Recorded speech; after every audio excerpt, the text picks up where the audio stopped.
नमस्कार प्रिय दर्शकों, आप सभी का स्वागत हमारे YouTube चैनल सितारे आपके नाम में। प्रिय मित्रों, आज हम बेहद खास कार्यक्रम लेकर के उपस्थित हैं और आज बताने वाला हूं कि कौन से वो 10 प्रकार के योग कुंडली में बन जाते हैं जिसे गुप्त योग कहते हैं। और यदि इस 10 योग में से कोई भी एक योग कुंडली में बना हो तो आपका वैवाहिक जीवन बर्बादी की तरफ जाएगा। आप समाज में केवल दिखावा कर सकते हैं कि आप विवाहित हैं, आप पति पत्नी एक साथ रहते हैं, लेकिन पति पत्नी का सामंजस्य बिल्कुल अच्छा नहीं है। ना ही वो शादी चल पा रही है, ना ही वो शादी टूट पा रही है, ना ही वो पति पत्नी एक साथ रहते हैं और ना ही वो डिवोर्स लेने वाले हैं। यानी जीवन घसीट रहे हैं, चला रहे हैं, केवल मर्यादाओं का पालन कर रहे हैं।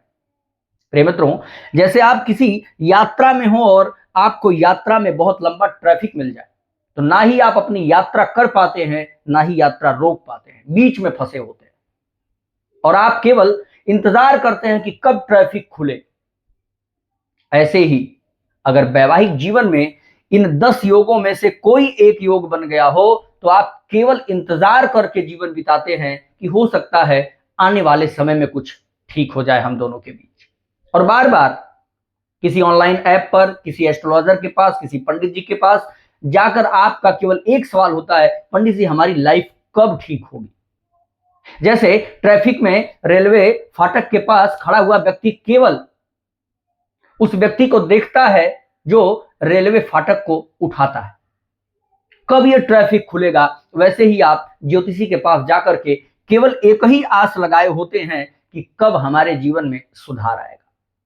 प्रिय मित्रों, कौन से वो 10 योग हैं और उनके लिए आपको क्या करना चाहिए, ये संपूर्ण जानकारी हम आपको देने वाले हैं। बने रहिए वीडियो के साथ और आपसे रिक्वेस्ट करेंगे, 31,200 लोगों का हमारा यूट्यूब परिवार बन चुका है। मैं आपको भी आमंत्रित करता हूं, तुरंत सब्सक्राइब करके हमारे चैनल से जुड़ जाइए। इसी प्रकार की जरूरी वीडियोस आपको हम देते रहेंगे। प्रिय मित्रों, सबसे पहला सूत्र हमारा है, जन्म कुंडली के अष्टम भाव में यदि शुक्र बैठे हों, चाहे स्त्री की कुंडली हो या पुरुष की कुंडली हो, दोनों के कुंडली में यह सूत्र लागू होगा। जन्म पत्रिका के अष्टम भाव में शुक्र बैठे हों, ऐसी स्थिति में पति और पत्नी के बीच का तालमेल बहुत खराब रहता है। समाज के लोग, बाहर के लोग इस चीज को नहीं महसूस कर पाते, जबकि पति पत्नी इस चीज को बहुत बेहतर तरीके से महसूस करते हैं कि उनका वैवाहिक जीवन केवल एक दिखावा है, केवल एक आडंबर है, केवल एक आवरण है। हकीकत उसमें कुछ भी नहीं है। और ऐसा वैवाहिक जीवन ये 8वें घर का शुक्र बना देता है कि ना ही वो रिश्ता चल रहा है, ना ही वो रिश्ता टूट रहा है। प्रिय मित्रों, बेवजह की गलतफहमी पैदा कर देता है, बेवजह के शक, बेवजह के तनाव जीवन में, जो हकीकत में कुछ नहीं है, केवल भ्रम पैदा करेगा। पति को हो सकता है किसी और से आसक्ति है, ऐसा पत्नी महसूस कर रही है, जबकि पति को है नहीं। पत्नी को किसी और में आसक्ति हो रही है, ऐसा पति के माइंड में चल रहा है। ना पति कभी पत्नी से शेयर करता है, ना पत्नी कभी पति से शेयर करती है, और दोनों केवल अपने अपने विचारों को सोच करके और अलगाव करने लग जाते हैं। किसी के साथ हंसी मजाक करते हुए देख लिया, वो लगता है कि हमारे पति या पत्नी के बीच कुछ चल रहा। इस प्रकार की भावना आई, जबकि अगर इस प्रकार की भावना आए तो एक पति पत्नी होने के नाते आपको पूछना आवश्यक है। लेकिन अगर 8वें घर में शुक्र है तो व्यक्ति पूछता नहीं है, खुद के निर्णय से लेकर के और कार्य कर जाता है। यानी उसके दिमाग में ये बन जाता है कि ये हमारा पार्टनर लॉयल नहीं है। पर समाज के बंधनों को, माता पिता के बंधनों को, परिवार के बंधनों को निभाने के लिए ना ही वो डिवोर्स ले पा रहा है, और ऐसी महसूस करके दिमाग में गंदगी बिठा लिया है कि ना ही वो रिश्ता अच्छा चल पा रहा है। ये 8वें घर का शुक्र करता है। अगर ऐसी स्थिति है तो आपको शुक्रवार के दिन परफ्यूम का दान किसी देवी मंदिर में करना चाहिए। प्रिय मित्रों, जो हमारा दूसरा सूत्र है, सप्तम भाव का स्वामी जन्म कुंडली के 12वें भाव में चला जाए। सप्तमें से यहां कौन है? गुरु है। कहां बैठे हो? 12वें घर में। आपकी कुंडली का सप्तमेश कोई और हो सकता है। सप्तमेश यदि जन्म पत्रिका के 12वें भाव में चले जाएं तो ऐसी स्थिति में भी हमने आपको कई बार बताया कि जो ग्रह 12वें में चला जाता है उस ग्रह के प्रभाव में क्षीणता आ जाती है, अर्थात सप्तमेश यदि 12वें घर में गया तो आप महसूस करिएगा कि सप्तमेश की पावर क्षीण होती जाएगी। अब सप्तमेश की पावर क्षीण होने का मतलब सीधा सीधा प्रभाव आपके वैवाहिक जीवन पर, पति पत्नी एक दूसरे के फीलिंग्स से दूर होते चले जाएंगे, इंटरेस्ट कम होता जाएगा। भाई जब इसका पावर कमजोर होता जाएगा तो आप पति पत्नी के बीच जो रोमांस होता है, पति पत्नी के बीच जो इंजॉयमेंट होती है, पति पत्नी के बीच जो एक हार्टली अटैचमेंट होता है, उसको धीरे धीरे धीरे धीरे कमजोर कर देगा और आप एक तरह से कहें तो निराशावादी हो जाएंगे। कोई उत्साह नहीं रहेगा, कोई जुनून नहीं रहेगा, कोई शौक नहीं रहेगी। वैवाहिक जीवन नीरसता की तरफ बढ़ने लगता है। प्रिय मित्रों, अगर इस प्रकार की स्थिति आपकी भी जन्म कुंडली में बनी है तो 11 गुरुवार का व्रत पत्नी को करना चाहिए और पति को हर समय सूर्य को अर्घ देना चाहिए। वैवाहिक जीवन में आराम मिलेगा। तीसरा सूत्र जो हमारा है, लग्नेश और सप्तमेश अर्थात बुध और गुरु। आपके कुंडली में लग्नेश और सप्तमेश देखिए, लग्नेश और सप्तमेश एक दूसरे से खडाष्टक योग में बना रहे, अर्थात एक दूसरे से छठे आठवें का संबंध बन रहा हो। जैसे यहां लग्नेश और सप्तमेश गुरु और बुध हो गए, मान लीजिए यहां पर गुरु बैठे हो और यहां बुध बैठ जाए, तो अब देखिए 1 2 3 4 5 6 7 8, बुध से गुरु 8वें हो गए और गुरु से बुध 6वें हो गए। इसे क्या कहते हैं? खडाष्टक योग कहते हैं। प्रिय मित्रों, अगर लग्नेश और सप्तमेश का खडाष्टक योग कुंडली में बन गया हो तो ऐसी स्थिति में भी आपको देखने को मिलेगा कि एक दूसरे से प्रतिस्पर्धा की भावना पति पत्नी के बीच आ जाती है, तनाव की भावना पति पत्नी के बीच आ जाती है। ऐसा लगता है कि एक दूसरे के लिए ये सहयोगी नहीं बल्कि शत्रु है। आपके पार्टनर का एक एक काम आपके लिए बुरा साबित होने लग जाएगा, ऐसी आपकी भावना बना देगा। यानी पति पत्नी जब एक साथ बैठ करके कोई बात करते हैं तो बड़ी से बड़ी समस्या का समाधान हो जाता है, लेकिन ये पति पत्नी जब एक साथ बैठेंगे तो छोटी समस्या भी बड़ी समस्या बन जाएगी, जिसके कारण विवाद होगा, तनाव होगा, लेकिन रिश्ता टूटेगा नहीं। ये आपके जीवन को घसीटने लगता है, ना ही आपको हंसने देता है, ना ही आपको रोने देता है, ऐसे बना देता है, मौन कर देगा। आपसे कोई पूछेगा अरे भैया क्या बात है, कोई परेशानी रहती है तो आप बता भी नहीं पाएंगे, और नहीं परेशानी है ये आपका चेहरा लोगों को बताता है कि आप परेशान तो जरूर हैं। ये भी नहीं कह सकते कि मैं परेशान नहीं हूं। आपकी फेस रीडिंग बताएगी कि आप बहुत ज्यादा डिप्रेशन में दिख रहे हैं, लेकिन आप वो डिप्रेशन किसी के साथ शेयर भी नहीं कर पाएंगे क्योंकि वो कुछ मामला ही ऐसा होगा। यानी लग्नेश सप्तमेश का खडाष्टक योग वैवाहिक जीवन को पूरे तरीके से बर्बाद कर देता है, मार देता है, इच्छाएं मार देता है। तो प्रिय मित्रों, अगर खडाष्टक योग की समस्या कुंडली में बन गई हो तो मां बगलामुखी के मंत्र का कम से कम 11 माला रोज जाप करिए, आपको देखिएगा अति शीघ्र आराम मिलेगा। चौथा सूत्र है हमारा, केतु पंचम या नवम भाव में बैठे हो। जन्म कुंडली के पंचम अथवा नवम में केतु बैठे हो और सप्तमेश पर केतु की दृष्टि हो। प्रिय मित्रों, पंचम या नवम में केतु हो और सप्तमेश यानी सप्तम भाव के स्वामी पर केतु की दृष्टि पड़ रही हो, तब भी वैवाहिक जीवन में प्रेम, माधुर्यता और सुकून खत्म हो जाता है। रिश्ता टूटेगा नहीं परंतु चलेगा भी नहीं, घसीटने लगेंगे, आपके जीवन में तनाव पैदा करेगा, आपके सुकून को खत्म कर देगा। एक रिश्ता ऐसा होता है जब आप बाहर से घर में आते हैं तो अपने पार्टनर को देख करके आप चैन की सांस लेते हैं, लेकिन जैसे ही आप घर के अंदर प्रवेश करेंगे बाहर से भी ज्यादा थकान आपको पार्टनर को देखते ही मिल जाएगी। अगर केतु सप्तमेश पर दृष्टि लगाया है तो ये समस्या आपको आएगी, अगर वो पंचम या नवम में बैठ करके ऐसा कर रहा। तो बात समझ में आ गई होगी। अगर ऐसी स्थिति कुंडली में बनी हो तो आपको हनुमान जी के मंदिर में मंगलवार के दिन चमेली के तेल में दीपक लगाना चाहिए और हनुमान जी के बाएं पैर का सिंदूर ला करके अपने घर के या अपने बेडरूम के मुख्य दरवाजे पर स्वास्तिक का चिन्ह बना दीजिए, आपको आराम मिलेगा।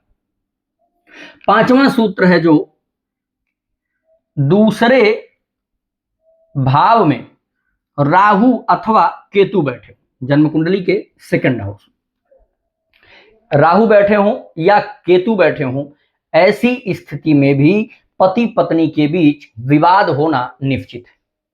विवाद कुछ इस तरह का कि पार्टनर सोचता है कि हमारा अगला पार्टनर प्यार से बात करे, प्रेम से बात करे, लेकिन पार्टनर को मिलता क्या है, एकदम ज्वलनशील आवाज, ज्वालामुखी की तरह आवाज।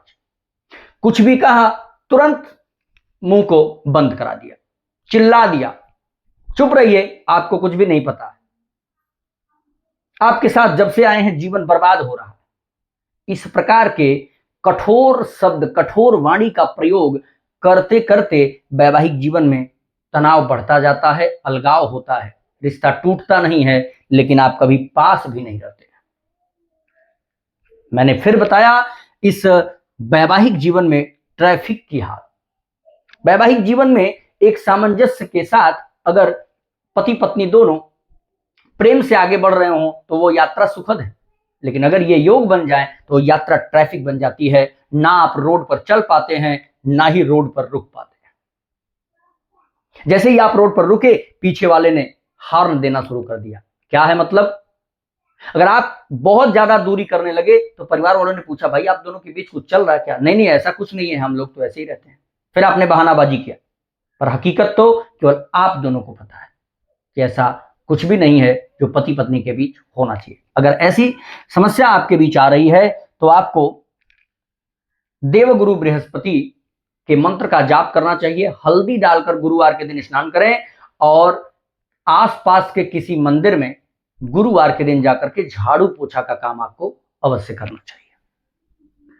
छठवां सूत्र है हमारा, मंगल केतु अगर जन्म कुंडली के सप्तम भाव में बैठे हो, सप्तम में मंगल और केतु एक साथ बैठे हो, इसे अंगारक दोष कहेंगे। ऐसी स्थिति में रिश्ता टूटता तो नहीं है, लेकिन सुखद नहीं रहता। हाँ, अगर उस मंगल केतु के ऊपर शनि की दृष्टि कहीं से पड़ जाए तब तो काफी संभावना बढ़ जाती है तलाक होने की। लेकिन अगर केवल मंगल केतु हैं सप्तम भाव में तो ना रिश्ता अच्छा चलेगा, ना ही रिश्ता टूटेगा। प्रिय मित्रों, एक अलग एनर्जी दोनों के बीच आएगी जब वो एक साथ बैठ करके कभी भी बातचीत करना चाहेंगे। तुरंत एक पार्टनर हाइपर हो जाए, यानी र्यूड कर देता है नेचर को, स्वभाव को बहुत कड़क कर देता है, असंतुष्टि रहती है अपने पार्टनर को लेकर के, और दिन प्रतिदिन उसमें से कोई एक व्यक्ति है जो घुटन महसूस करता है। कैसे आदमी से पाला पड़ गया, कैसा वैवाहिक जीवन मिल गया है। लोगों का वैवाहिक जीवन देख करके जब वो व्यक्ति कंपैरिजन करता है तब बहुत जलन होती है, तब बहुत दुख होता है और ऐसा लगता है कि हम अलग हो जाएं, लेकिन अलग भी नहीं हो पाएंगे। कुछ ऐसी सिचुएशंस रहेंगी, कुछ ऐसे परिवार की मर्यादाएं रहेंगी, कुछ ऐसी आपके पास समस्याएं रहेंगी कि आप छोड़ भी नहीं सकते। उसी व्यक्ति को लेकर के आप अपने जीवन को घसीट रहे होंगे। मंगल केतु की युति है तो आपके परिवार के लोग भी आपको गलत ठहराएंगे। जब भी आप कोई शिकायत करेंगे पार्टनर की, आपको ही गलत साबित कर दिया जाएगा। अगर ऐसी स्थिति बनी हुई है जन्म कुंडली में तो मंगलवार के दिन व्रत रखें। पुरुष वर्ग मंगलवार का व्रत करें और महिला वर्ग हनुमान जी के मंदिर में चमेली के तेल में पंचमुखी दीपक लगाने का काम करिए। 11 मंगलवार आप करिए, फिर 2 महीने का गैप करिए, फिर 11 मंगलवार करिए। ये कंटिन्यू रखिए जब तक आपका रिश्ता बेहतर तरीके से अच्छा न चलने लग जाए। हमारा 7वां सूत्र है, चंद्रमा शनि या राहु के साथ कुंडली में कहीं भी दृष्टि में हो या युति में हो।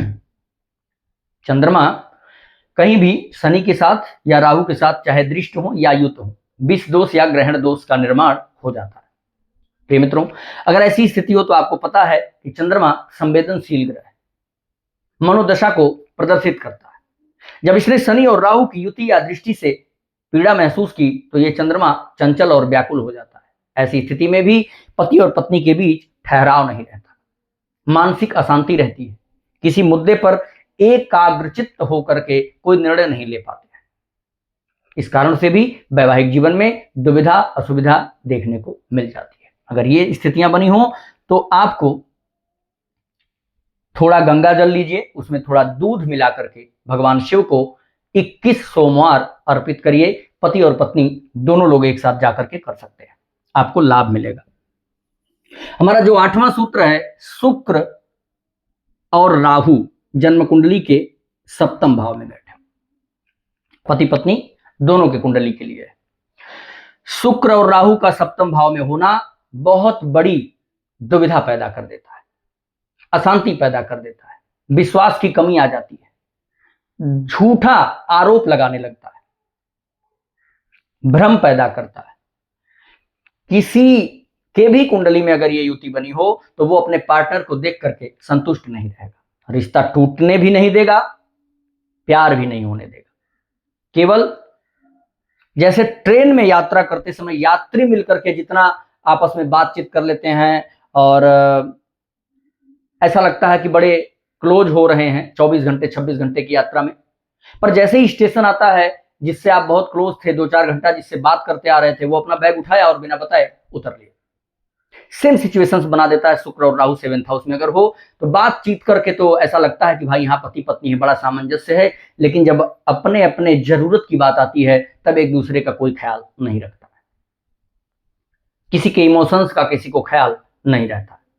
अगर ऐसी स्थिति बनी है तो आपको शुक्रवार के दिन दुर्गा जी के मंदिर में दुर्गा सप्तशती का कम से कम 21 पाठ करके हवन करवाना चाहिए, आपको लाभ मिलेगा। और राहु से संबंधित वस्तु का आपको दान करना चाहिए, काले कोयले का दान करिए, काले कपड़े का दान करिए, तिल का दान करिए, इत्यादि चीजों का आपको दान करने से बेहतर लाभ मिलेगा। जो हमारा 9वां सूत्र है, गुरु कमजोर स्थिति में, कमजोर स्थिति क्या होती है? अंश बल से कमजोर हो, चाहे नीच के हो जाए, चाहे पाप ग्रहों से दृष्ट हो जाए, या अपने घर से खड़ाष्टक योग में बैठे हो, ये सारी स्थितियां कमजोर ग्रह को बनाती हैं। अगर गुरु कमजोर हो 7वें भाव में और राहु से दृष्ट हो जाए, पति पत्नी दोनों के कुंडली के लिए सूत्र है, गुरु कमजोर हो, राहु से दृष्ट हो और 7वें भाव में बैठे हो, अगर ये तीनों फार्मूले सिद्ध हो रहे हैं तो निश्चित रूप से वैवाहिक जीवन में क्लेश देखने को मिलेगा। वैवाहिक जीवन ना ही बेहतर चलेगा ना ही बिगड़ेगा, जीवन को घसीटने में लगा देता है, एक दूसरे के बीच बहुत ज्यादा गलत फहमियां पैदा कर देता है, एक दूसरे के बीच बहुत ज्यादा तनाव पैदा कर देता है, और ऐसा तनाव जो हो सकता है मायके या ससुराल पक्ष की तरफ से शुरू हो जाए, स्टार्टिंग हो, चाहे ससुराल पक्ष में कोई ऐसा व्यक्ति हो जो आपको डाइवर्ट करते करते विवाद खड़ा करवा दे, या मायके से ही आपकी कोई समस्या धीरे धीरे उत्पन्न हो सकती है। तो ये आपको अगर देखना है और गुरु कमजोर है, 7वें में राहु से दृष्ट है, और अगर इस प्रकार की समस्याएं आपके जीवन में आ रही हैं तो आपको ब्राह्मण देवता को लड्डू का दान करना चाहिए गुरुवार के दिन। मोदक बेसन का बना हुआ अच्छा ब्राह्मण को हर गुरुवार को खिलाइए। अगला हमारा और अंतिम सूत्र है 10वां सूत्र, 7वें भाव में सूर्य और केतु अगर एक साथ बैठे, सूर्य और केतु की युति अगर 7th हाउस में बन जाए तो ऐसे जातक को एटीट्यूड से भर देते हैं, अपने पति और पत्नी के बीच जो प्रेम होना चाहिए वो एटीट्यूड में बदल गया। पति सोया है, पति ने कह दिया कि जरा वो बल्ब का स्विच ऑफ कर देना, मैं ही करूं, आप क्या करेंगे, इस प्रकार की भावना है। पति ने कह दिया जरा एक गिलास पानी पिला दो, क्या आप लंगड़े लूजे हैं, आप पानी लेकर नहीं पी सकते। इस प्रकार के शब्दावली का प्रयोग 7th हाउस में बैठा सूर्य और केतु करवाता है, जिस प्रकार से दोनों के बीच तनाव पैदा होता है और निराशा आ जाती है जीवन में। पति या पत्नी दोनों ही सोचने लगते हैं भैया इनसे कहने से बेहतर है हम खुद ही कर लेंगे। रिश्ता टूटता भी नहीं है, प्रेम भी नहीं उमड़ता। अगर इस प्रकार की स्थिति बनी है, भुवन भास्कर को रविवार के दिन आदित्य हृदय स्तोत्र का पाठ करिए, उनको सुनाइए, उनकी आराधना करिए और प्रत्येक दिन अर्घ्य प्रदान करिए। अगर हो सके तो सूर्य के बीज मंत्र का भी जाप आपको 1 माला प्रतिदिन करना चाहिए। पिता का सम्मान करें, सरकारी अफसरों से कभी विवाद न करें या उनके लिए कोई अपशब्द, या सरकार में जिनकी सरकार चल रही है किसी भी पार्टी की हो उनके लिए कोई अपशब्द या असभ्य वाणी का प्रयोग आप न करें, इससे आपको लाभ मिलेगा। प्रिय मित्रों, ये रही आज की विशेष जानकारी। अगर ये जानकारी पसंद आई हो तो आप प्लीज चैनल को सब्सक्राइब कर लीजिए और शेयर करके इस वीडियो को अधिक से अधिक लोगों तक फैलाइए। नमस्कार।